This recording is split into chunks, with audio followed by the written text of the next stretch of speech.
See. Okay.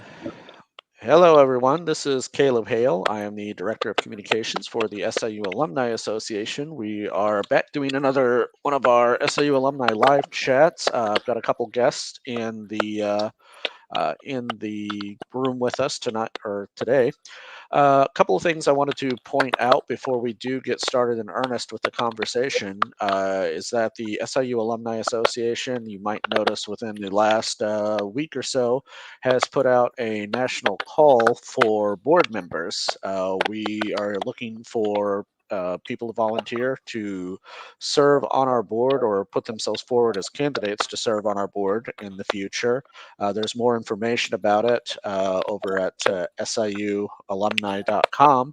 We'll be taking applications and information from people through November 19th. So if you do have any if you know anyone who would like to serve on that board, or if you yourself would like to nominate yourself to serve on that board, please visit siualumni.com and put yourself or the person you think would be a good candidate up for consideration. I have with me today two people who are alumni. I think I still have two people here.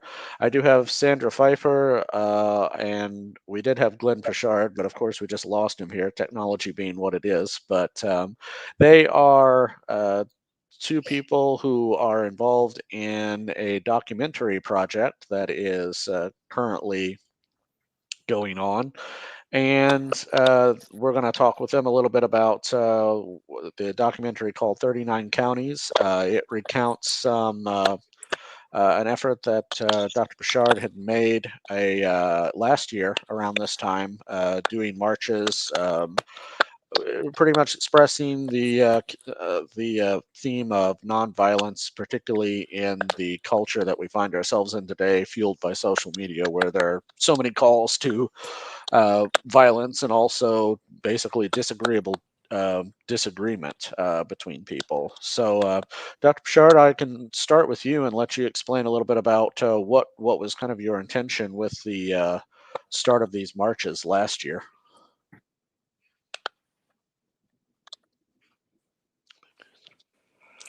Caleb, I'm having a little bit of trouble hearing you. I'm Glenn Poshard. I've spent my career in public higher education as well as in the political arena, senator, as a United States congressman, and have ended my career as president of Southern Illinois University. Okay. And Sandra, if you go ahead and introduce yourself.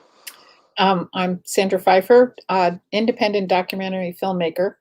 I graduated from cinema and photography, SIU, 1998, I think it was, and have been making independent documentary films since then. Okay. And while we kind of work out Glenn's connection issue here at the moment, can you tell me a little bit about the documentary 39 Counties, which you had started up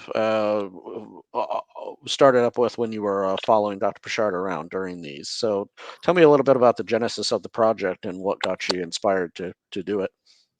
Well, Glenn it was the inspiration because once I found out that he was doing this and he had advertised it and I had seen it in a couple of places and realized that it was really important and something that I'd like to be involved in.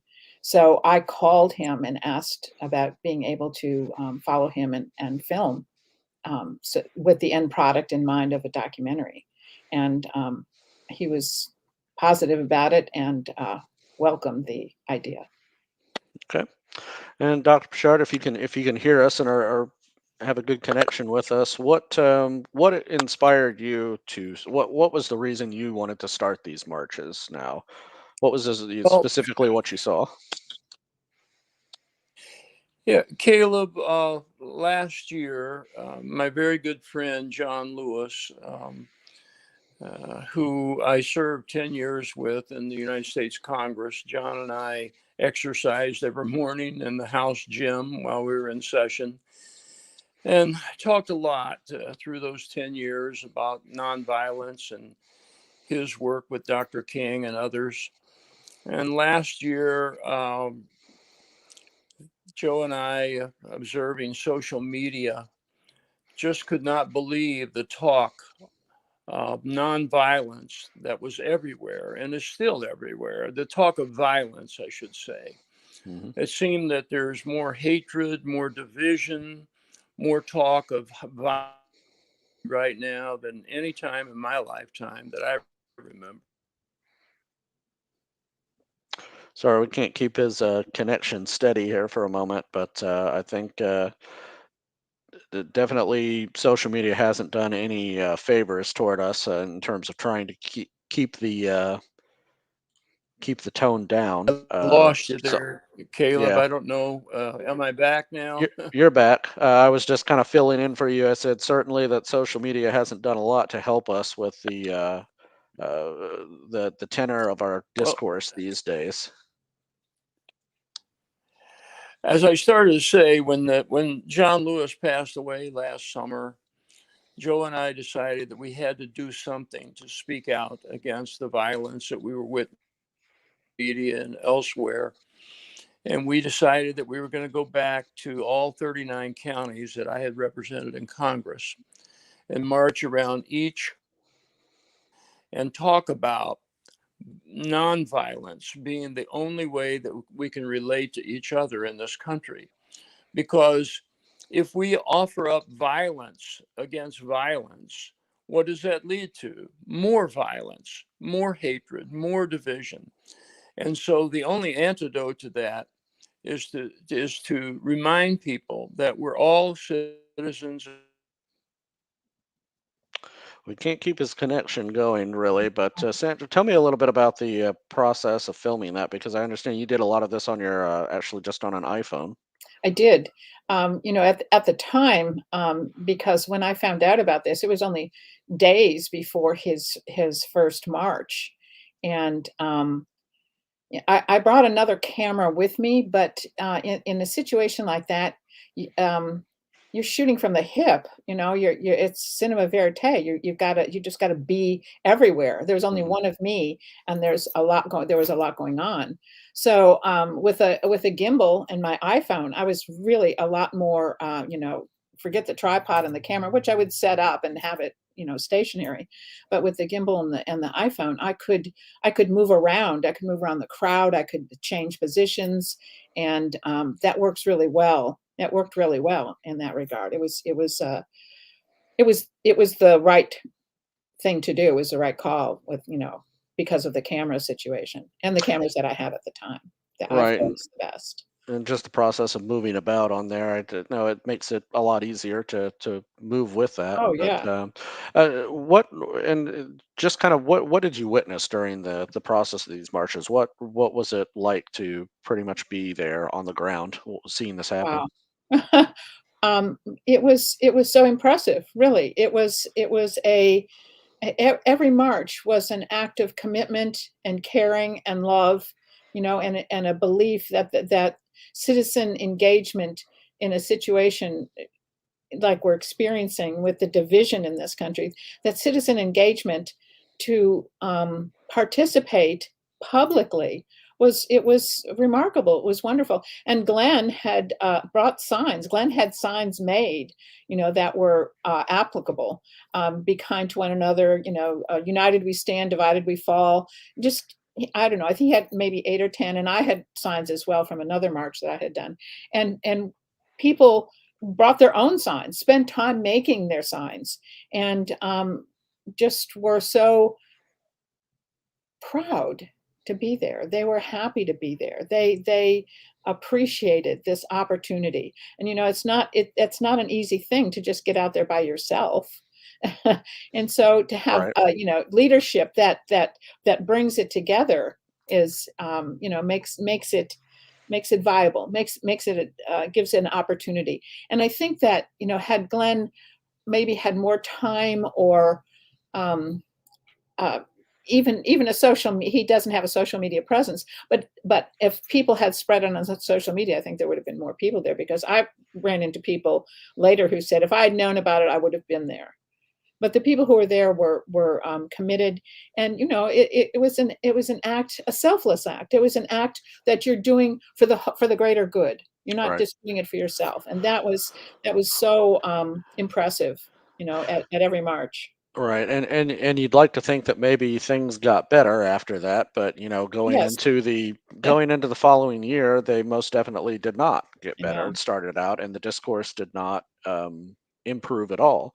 I think over the course of this year, I think we've been a little more. I think the curtain has been pulled back a little more just to how social media manipulates people's perception and how what they are seeing, while it may look the same on the surface, everyone's getting kind of fundamentally different view of the world from that, and it's technology is really driving a wedge between personal human interaction that I think is in large part contributing a lot to this. I mean, it's very easy to be malicious and hateful online as opposed to someone it is in person.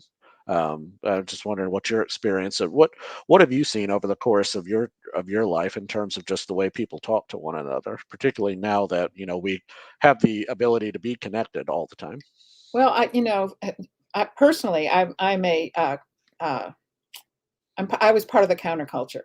I'm old enough to be part of the counterculture, and so during the Vietnam War, I was very proactive, and actually there were so many, maybe because we didn't have social media, the connections of getting together were fantastic. It was phone trees and communication. Tell somebody who tells somebody else who tells somebody else, and somehow there was a lot of positive communication in terms of making sure that we were nonviolent, that we had a voice, and acted. So it's really kind of odd that I mean, we would have given anything to have social media, to be able to, marches and teach-ins and things that we thought were positive that would help the situation. Right.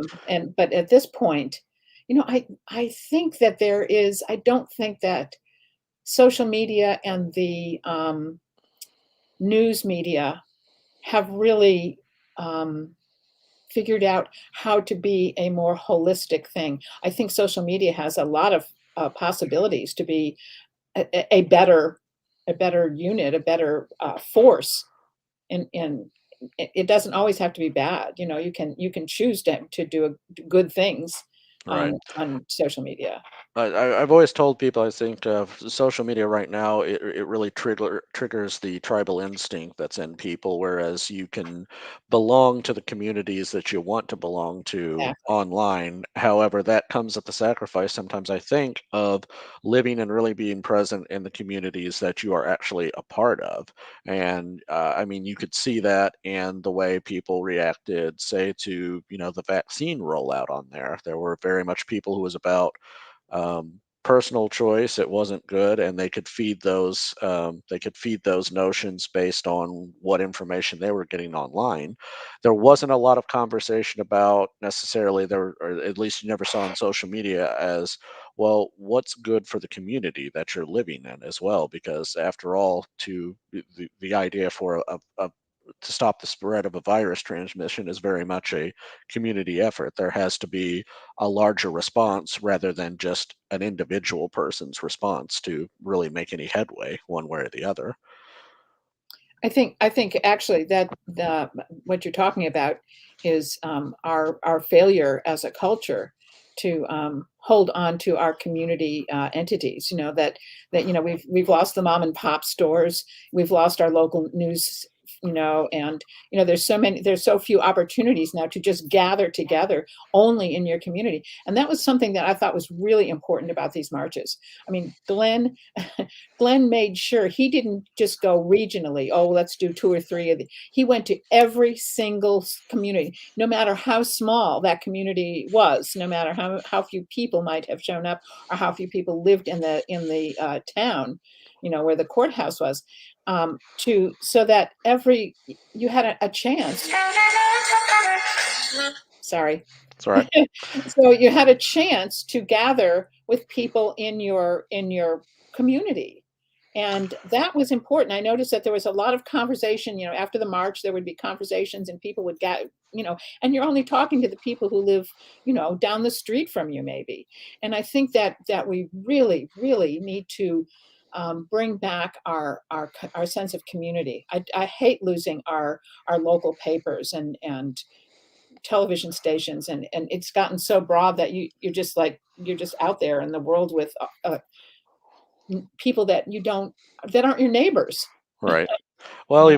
even if you think about the fact of having to go out and make purchases or something, a lot of that has been co-opted by technology to the point where Oh you yeah. don't have to interact with a person. I mean, even going out to order food from a place, the act of traveling to that place, maybe picking it up and bringing it back, that's been farmed out to I another one. turned the phone off. I swear I did. Oh, that's all right. Okay.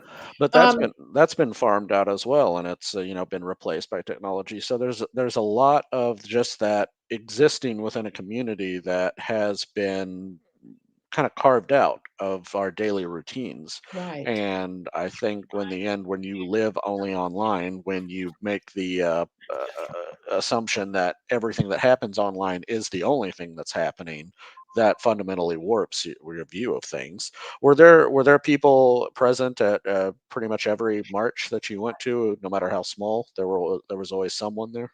Oh yeah, absolutely. Yeah. I think, sometimes at first, in the smaller towns, um, it looked like, well, maybe nobody's going to show up, and that's okay. Glenn just proceeded. I'm sorry. All right. Um, excuse me. Glenn proceeded straightforward. Got there, got the signs out. If nobody was there, he just would start marching by himself. And actually, almost always people showed up. And sometimes he was thinking, well, maybe only two or three. Well, there'd be 10, 12, and people who had made their own signs, and they just were kind of trickled in, but there was always somebody there. I'd say maybe the least amount was maybe 4 or 5. Okay, but that just kind of shows you there when you're present and you're in the moment, and you start something. It does pick up a little bit of pressure for others to maybe join in, or at least to have to bear witness to the fact that something real is happening in your Yes, community. Um, yes. so let's go from there. What kind of is the schedule for this movie? Where is it at, or for this documentary, and where is it at the moment? Well, right now we're trying to do the schedule. It would be impractical to go back to each of the 39 counties to screen it. So we're working on a regional plan where, some in the looking at the map and seeing what's going to work out best, and probably in, say, Effingham is bigger than Salem, so we might show it there, or maybe Mount Vernon or Harrisburg instead of Pope County or whatever. And so we just have to set that all up, and it really, uh, Glenn has to be a big part of this. He's been really busy, and there are things that take him away. So we have to sit down and figure out where and when. And then, following that, I think that's an important part as we go back and show to the people who marched, and the people in the communities who maybe wish they had marched or are interested.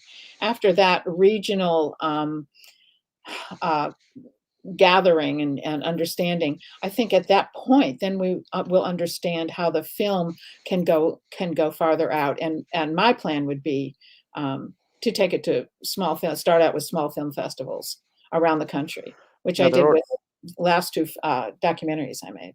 Okay. Now there already has been a screening in Carbondale, correct, of the film? Yes, two. How was the responses to those?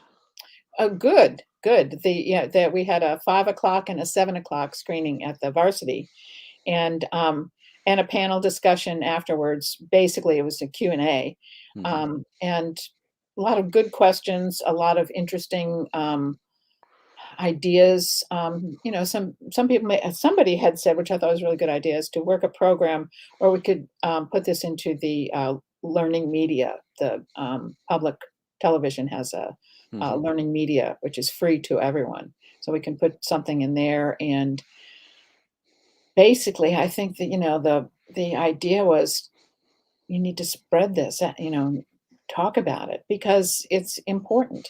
The messages in the film are important. And without civic engagement, you don't have a democracy. If people shy away and don't participate, you just lose it, because a democracy, especially in this country, is based on people. You have to communicate with each other, and then you have to participate. You just can't listen to social media and the news. You have to get out there and participate. Right. And that's a big message from these marches. And and and if you don't have to go to Washington, D.C. to participate, that's one thing these marches proved. You can do it in your own community. You can participate and be part of this. In Vienna, Illinois, walked around the courthouse, and with maybe 10, 12 people, and it was a good thing to see that. And they were, I talked to somebody who said, well, this was a great opportunity. I've always wanted to participate, but I couldn't get to Washington. I was raising children, or didn't circumstances were, and this is an opportunity. So I think that's another really important part of this film. And that's something, it makes the film exemplary.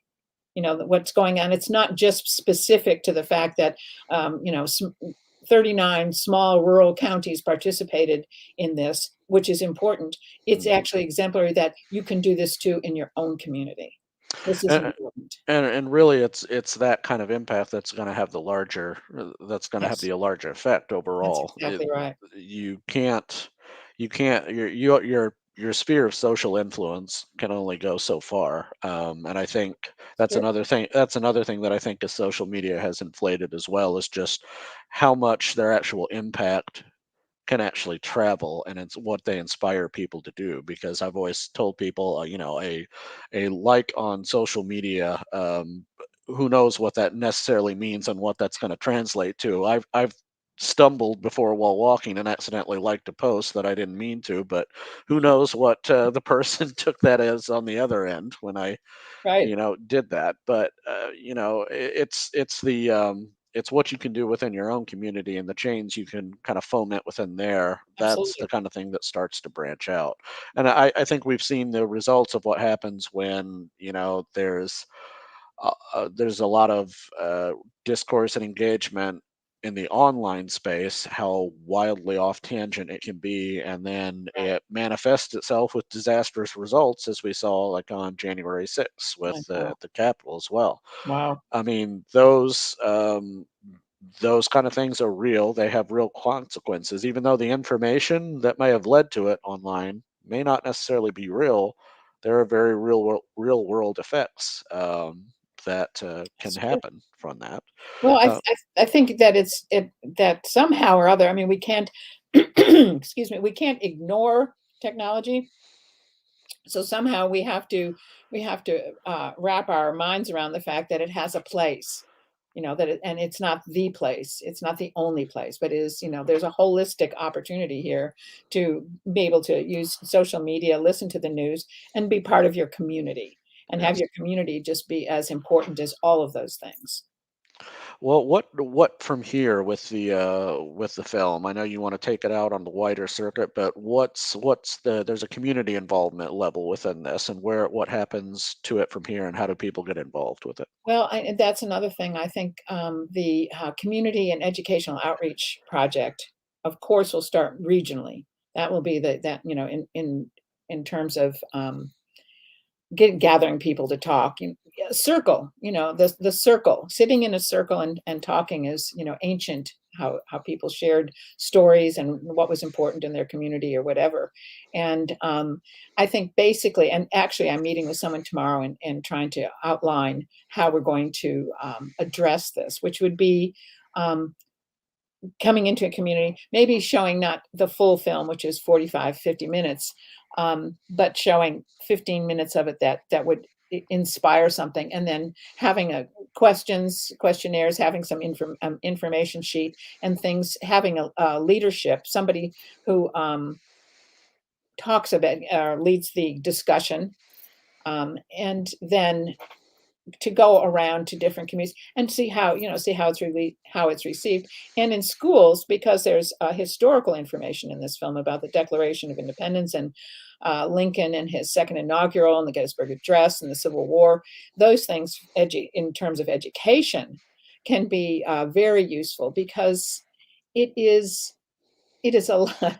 You can just about ask any student. It's a lot more fun to look at a film than it is to look at a textbook.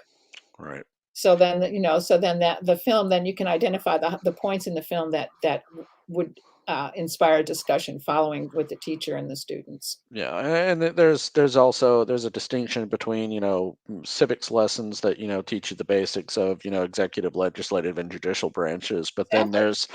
there's the part of where do you as the citizen play this role in it? Because I think what we see a lot of on social media is a declaration of people's civic rights on there, but there is almost no conversation about civic duties or responsibilities That's to that exactly end as right. well. Yeah. And I think there's a big disconnect when you see parents descending on places like school boards to issue demands that things be done without really an understanding for what that process is.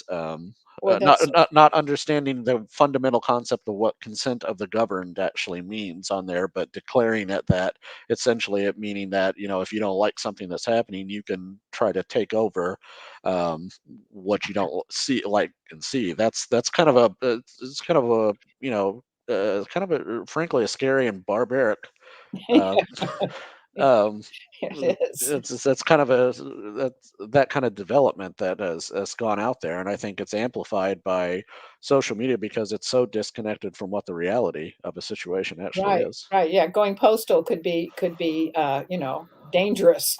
Right. I And mean, yeah, it's dangerous for other people involved. So, what is it that you personally hope to see out of this on the other side?